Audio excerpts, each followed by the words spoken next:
Davos, the home of the World Economic Forum's annual meeting. Just imagine the net worth of some of the people that have passed through this building over the last few decades. Usually held in this Swiss ski resort in the middle of winter, the pandemic delayed the 2022 edition till spring. The warmer weather may have melted the snow and ice here in Davos, but as the super rich get wealthier and anti-establishment sentiment grows, has enthusiasm for this gathering of the global elite gone cold? The pandemic wasn't bad for everyone. While many people suffered dramatic health and economic hardships, the wealth of the world's billionaires saw its biggest increase since records began. Although the global gap between the average incomes of the richest 10% and the poorest 50% has narrowed in recent years, it's a different story for the top 1%.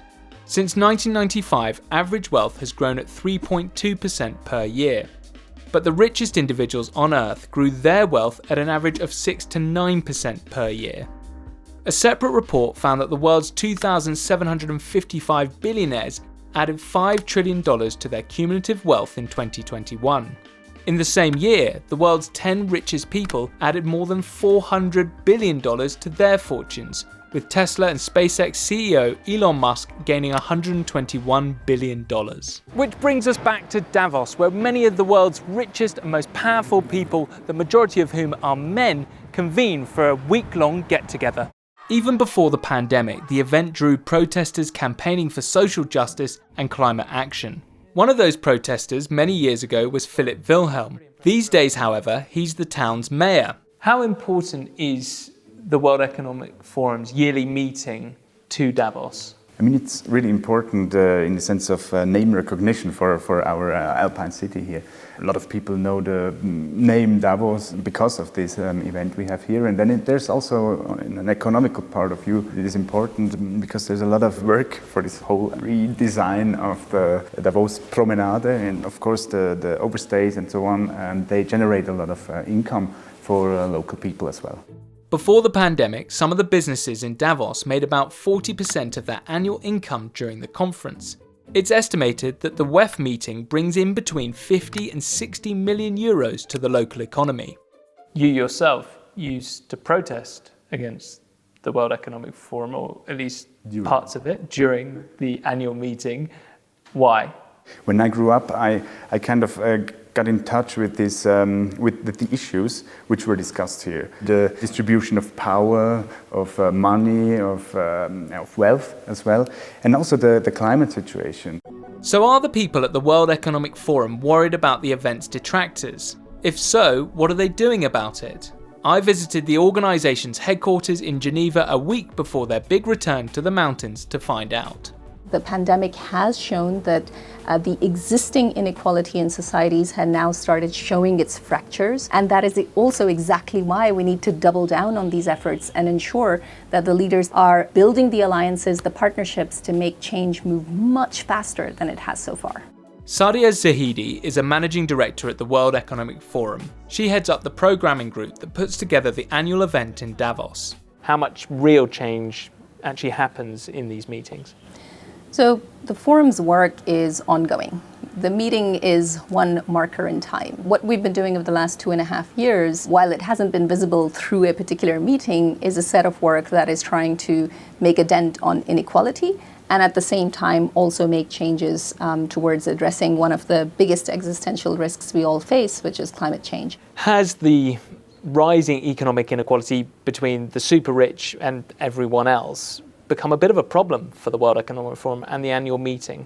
Inequality is a problem for the world. Societies that do not combat inequality will have slower growth. And so there has to be an effort that addresses inequality. Now, what does that? Better education, better skills, better jobs, addressing issues like taxation, and changing the nature of our economies so that they actually work for people and not just for the few. And that is going to be front and center on next week's agenda. To emphasise the importance of making these changes, WEF's theme for the 2022 annual meeting is History at a Turning Point, Government Policies and Business Strategies. The themes for the last 4 annual meetings have also been slogans aimed at some of these concerns. 2018 was all about a shared future in a fractured world. 2019, a new economic era, globalization 4.0. 2020, stakeholders for a cohesive and sustainable world. And 2021, the Great Reset. But this doesn't seem to have had much effect in reducing opposition to the event. In fact, the term, which was also the title of a book co-authored by WEF founder Klaus Schwab, was widely used by conspiracy theorists on the far right and left. Hundreds of thousands of posts using the phrase circulated on social media during the height of the pandemic, with some of the most popular claiming these so-called conspirators were using the virus to bring about total economic collapse. We, like many other organizations, have been the target of misinformation campaigns, and that is something that we are very proactively trying to work towards combating. And we believe in facts, we believe in science, we believe in evidence, and we believe in expertise. And that's what the 100 or so experts that are gathered at this meeting, along with business leaders and political leaders, that's what they're going to provide. One of the more mainstream criticisms of WEF is that while a lot of time is spent talking about philanthropic ideas, there's a real lack of discussion about tax evasion. In 2019, a clip of Dutch historian Rutger Bregman speaking on a panel at WEF went viral. 10 years ago, the World Economic Forum asked the question, what must industry do to prevent a broad social backlash? The answer is very simple. Just stop talking about philanthropy and start talking about taxes. Max Lawson is head of inequality policy at Oxfam. They, along with many other social justice groups, organised protests during WEF. The reason that Davos angers so many people is not because of the meeting itself, but because what it symbolises. It symbolises the lack of democracy in our world, the sense that we have to listen to the super rich more than we listen to ordinary people. The World Economic Forum is good at raising some issues, but ultimately the problem is billionaires. They pay less tax as a proportion of their income than you or I do, that a nurse or a cleaner does. That's what hurts society. The backlash against Davos has also become a political hot potato. The increasingly cosy relationship between business and politics is no more apparent than at WEF, prompting many political leaders, amidst rising anti-elitist sentiment, to avoid the annual meeting altogether. Over the past decade, heads of state for the world's biggest economies have regularly shown their faces at the event. But in 2022, most of them will be absent. Still quite some work. I was going to say. Yeah, it will be ready. Overseeing the operations and event production for the meeting is Severin Podolak. Tell me a bit about how this annual meeting has changed over the last, say, 10 years. Well, I think the crucial part about the annual meeting is always the program.